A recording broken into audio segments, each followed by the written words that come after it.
Hi, I'm Elizabeth. And I'm Cindy. And we're here with another Feeding Frenzy for 4 Spiritual Laws of Prosperity.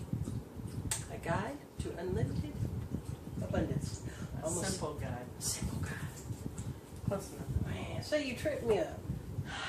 I was thinking a guide to unlimited prosperity. I thought, no, that's not it. All right, what are we on? We're still Chapter talking about 7. forgiveness. Talking about forgiveness. We We're are. talking about making forgiveness a daily practice. And she lists 4 or 5 different ways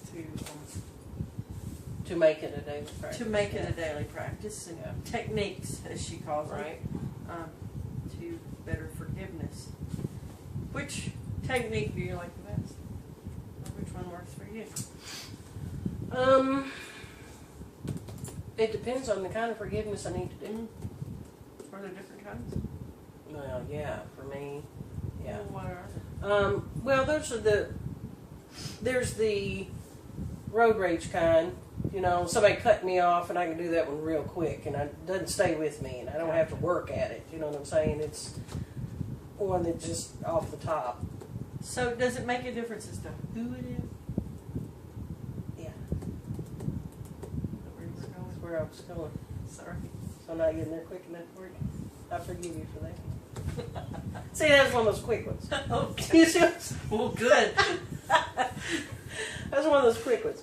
Then there are the other ones that I've let sit in the corner for a while, and it's grown mold, and I've got to do more than just dust it off and get it out of the closet. You know what I'm saying? I got to work with it for a while. So it just depends on the kind, and yes, it also depends on the person and my history.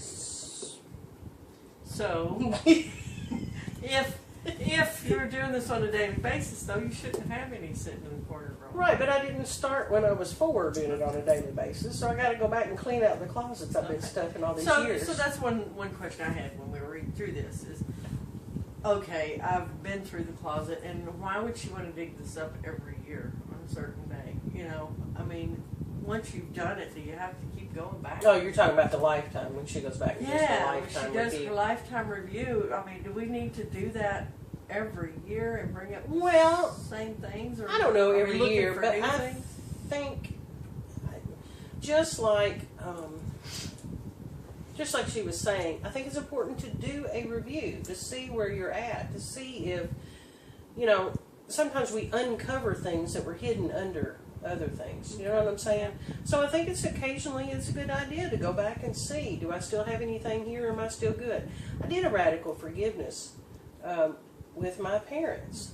I did, and I still feel okay with that, but I still have to go back occasionally and revisit and say, I thought about them today. Is that because there's something there that's still bothering me, or did they just cross my mind today? Do you see what I'm saying?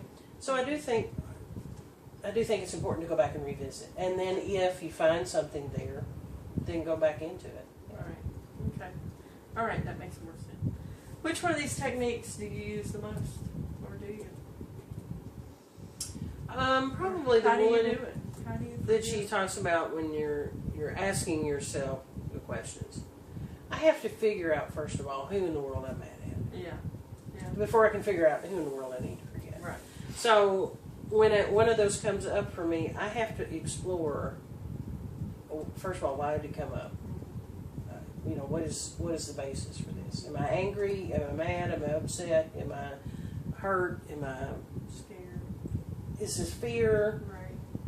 Do Well, you know, what a I'm lot saying? of times I think it is fear. Well, There's sure. Underneath, there's a Yeah. fear. Every time Yeah. I get angry, I can uncover a fear Mhm. basis of it Mhm. somewhere. So I've got to ask that first question to figure out, first of all, where have I tried to lay the blame? Because that's what it is. Right. I've laid blame somewhere, and I've got to figure out where the blame is. And then once I find out where the blame is, then I can figure out what steps I need to take. And that's when I decide what it is I need to do to work through it. But I've got to figure out where it is first. Right. Some things that Sometimes I write it down. Sometimes I have a conversation and pray, with God and pray about it. Sometimes it really takes sitting down and writing a letter. Sometimes it takes a telephone call and having a face-to-face. It just really depends. depends on the circumstance. It really depends on the circumstance. One that I know she hasn't mentioned in here that she's had us do at our workshops is to write a letter to that person. Yeah. And maybe not send it, but to write it and have, let's see, there's 2 letters really. I think she has us write. She had us write one from us to that person, explaining exactly how we feel about it and using exactly the words. Using the strong language that comes up and everything, yes. Writing that letter and then writing a letter from that person to us saying all the things we wish we had heard. Right. And it's usually a parent, because that typically is where a lot of our anger and resentment and old stuff comes from. But not necessarily. So, and then once we've written those, to burn them in the firewall, fire, or some other way, but not necessarily sending them, but to get it out. Exactly. I find for me, the technique I use the most is just journaling, because once I can get it out of me somewhere else, I can let it go a lot easier. So I've also, in some of her workshops, she would suggest, somebody did, I think it was her, to suggest writing 7 times in the morning and 7 times at night. Or no, wait a minute. How did that go? Jesus said to forgive 70 times 7. And so it was 35 in the morning. 35 in the morning, 35 at night. So that makes 70 for 7 days. Yeah, for 7 For days. each person that you need to forgive. That's hard to do. That's a lot of writing. I've done that exercise. And it really works. I don't know how it works, but it really, by the time you've written it that many times, you're done. Man, you've done a lot of work on it. So I like that technique. And I like writing the letter. And I like journaling. Now the affirmations have never helped me that I've noticed as much as some of the other techniques. No, I've tried the affirmations before. And doing the affirmations, because I still have some unresolved issues with wherever I need to forgive, when I'm trying to do the affirmations, it never fails that negativity creeps into the affirmation. And then the affirmation, by the time I'm trying to finish the affirmation, it's just dripping with anger. And that trying to do the affirmation just does not work for me in that instance. Right. But I have tried. The only times that I've noticed a difference with the affirmations is if they're affirmations that I came up with and that I've really felt, and heartfelt, and not just one I got from her book or anywhere else that somebody else wrote. Yes, those just don't seem to work. That is when it worked for me. I love the one when she was talking about, I think it was an ex-husband she was trying to forgive, and when she said she started with the first one, and it was just, I forgive you, son of a bitch. And I thought, you know what? I can resonate with that one. I can start there. But it gave me, it was an excellent idea because it gave me a starting point. Right. It gave me, I guess, permission to not be wonderfully positive about it. And fake, exactly. I didn't have to get to that point of being okay to start the forgiveness process. Right. And I have been able to use that one, especially with my children's father, a lot. Yep. And that has stopped a lot of the conflict that probably would have come out of several other encounters. Do you know what I'm saying? So in that instance, using an affirmation helps, but like you said, it was one that I came up with. Right. And it turns into a mantra, especially if I'm in the middle of something in order to keep myself from saying something else. And I don't know about you, the bigger the hurt, the bigger the anger, I've got to start with some baby steps. Right. And work your way into it. And work my way into it. I may not can say anything positive yet, but I can get there as long as I take that first step. And I consider that first step as being the start of forgiveness. Because like she even said in her books and in some of her workshops that we've been to, it takes time. And she had to do that over and over again for quite a while before she got to a better place. Right. So I think it's important to start and know that, okay, this one may take me a while. Right. But I can get there if I do it a baby step at a time. Right. And I'm just going to be honest with you, especially with some of my childhood hurts. I carried it around as a badge for a while. I have the right to be angry. Right. Yeah. I can see that. I have the right. And I'm just going to hang on to that. It didn't affect anybody. And it took the same amount of energy to hold on to that as it did letting it go. Yeah. It literally took the same amount Good of point. energy to hold on to it. So, if I'm going to choose between letting it go and feeling better afterwards or using the same amount of energy to hold on to it, it's just not worth it to me to hold on to it anymore. Right. And I've noticed that when I truly forgive, I feel different. Oh, yeah. I feel lighter. I do feel lighter. And just... It doesn't matter what the less, scale says. Yeah, less Seriously. burdened. Yeah. Just, I don't know, there's just a different feel to when I'm weighted down with those worries and fears and anger and hatred. I was teaching a class once, and we were talking about forgiveness. And this lady called me at home after the class, a couple days after the class, and she said, and this was an older lady who had been in my class for a long time, and she just, every time I saw her, she was angry and mad, and anyway, she called me after that class, and she said, I just don't think I can forgive. And I said, why? And she said, I forget the details exactly, but her son had been killed, and anyway, she had blamed him for years. She had blamed this man for her son's death, and she was so angry that day on the phone, and she just told me how she could not forgive him, and we talked about it for a while, and she finally began to see that it was only hurting her and not him, and all this. Well, the next time I saw her, I almost didn't recognize her. She had physically changed. I mean, she looked like a different person. It's amazing what forgiveness can do to your physical appearance as well as how you feel.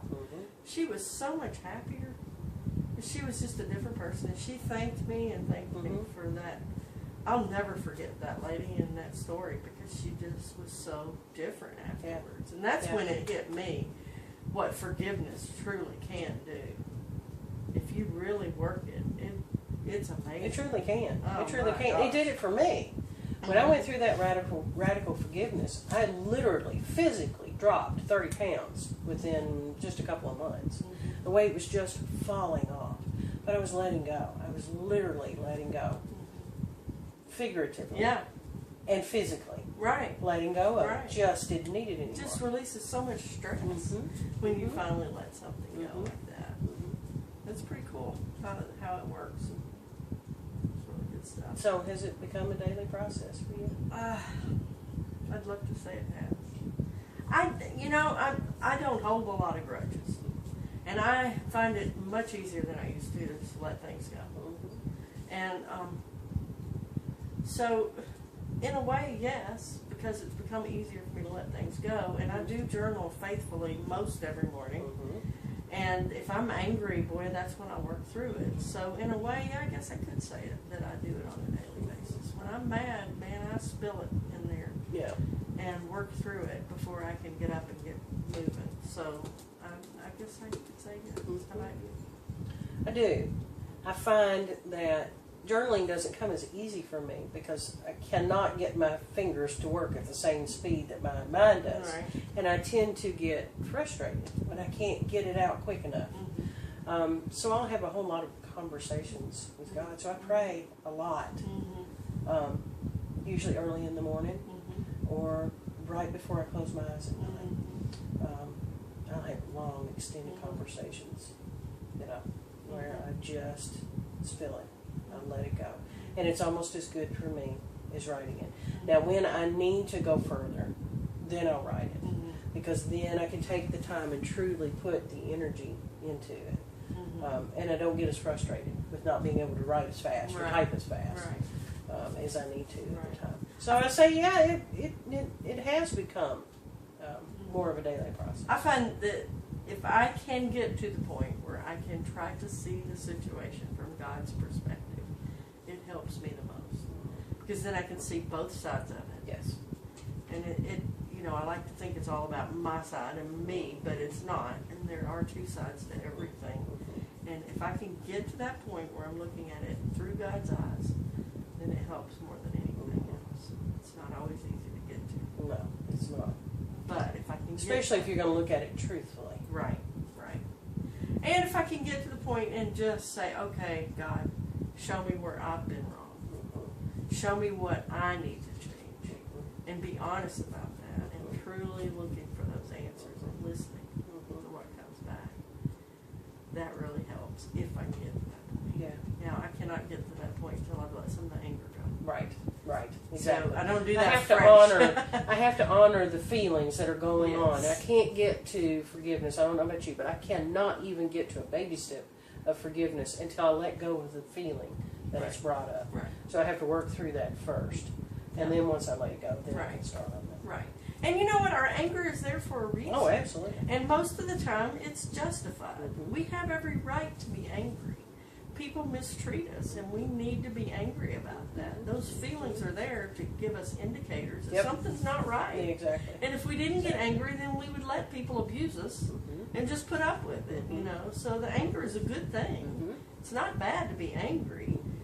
The bad part comes when we can't control ourselves because of the anger Right. Right. and our reaction to the anger. Yes. So we need to learn to control that and to give responses instead of reactions, Yes. which we've talked about. Yes. But the anger is a good thing. It is. It is. And being hurt is not a bad thing. It lets us know that Mhm. something's not Something's right. not right here that you got to pay attention And we do need to, to or work maybe through this the has come to an end, or something. Right. Yeah. And you know, anger and fear, those things are there for a reason to They're tell us to get out of indicators. here. You Yeah. know, Yeah. this is not a good thing. So we need to protect ourselves. Mhm. So we need to look at them in the right perspective. We do. And once we do, then we can begin to forgive. Right. That is really good stuff. Shrink.